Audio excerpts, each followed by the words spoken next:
Une des missions principales de la pharmacie est la délivrance des médicaments pour les patients du CHPG et les résidents du CR3. Pour cela, nous réalisons la DJIN, dispensation journalière individuelle nominative, consistant à mettre à disposition des IDE les traitements sur 24 heures avec une répartition matin, midi et soir.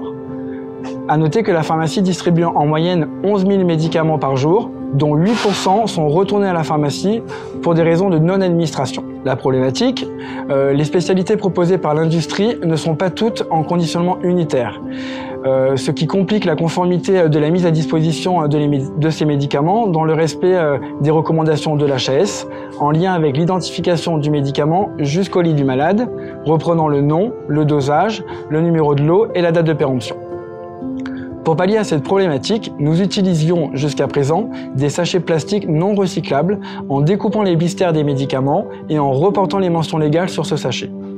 Notre consommation de sachets plastiques était à l'époque de environ 50 000 sachets par an.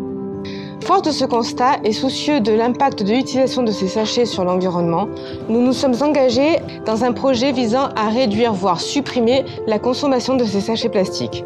Pour cela, nous avons opté pour une solution nous permettant d'éditer des étiquettes comportant les informations obligatoires et requises par la HAS. Nous les apposons sur les blisters à l'aide du logiciel Eticonform, garantissant ainsi la mise à disposition de doses unitaires et conformes à la réglementation du circuit du médicament.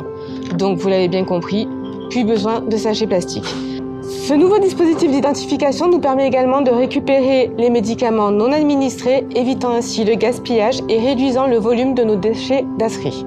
Donc de plus, nous continuons notre chemin vers l'éco-responsabilité avec la mise en place du tri sélectif, avec le recyclage des emballages carton des médicaments, ainsi que la diminution de la consommation de papier, avec la suppression de l'édition des prescriptions et leur dématérialisation.